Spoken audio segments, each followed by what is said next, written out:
Hello everybody, welcome back. Today as well we have got to another video. In this video I'll show you how you can turn off professional mode on Facebook. But before that, please do make sure to like our video, subscribe our channel, and yes, without any further delay, let's start. For that, simply go ahead and open up your Facebook app.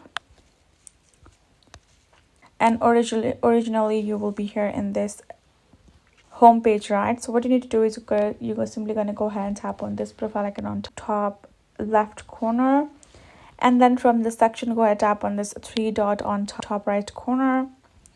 Now scroll to the bottom and tap on this turn off professional mode.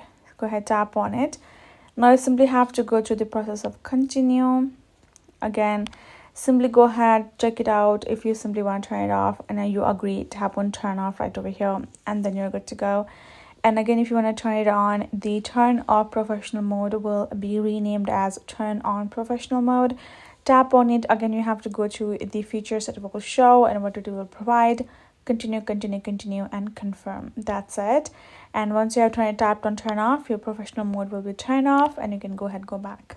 Now you can do it as many times as you want. Hope this video was helpful. Thank you so much for watching. I'll see you guys in our next video.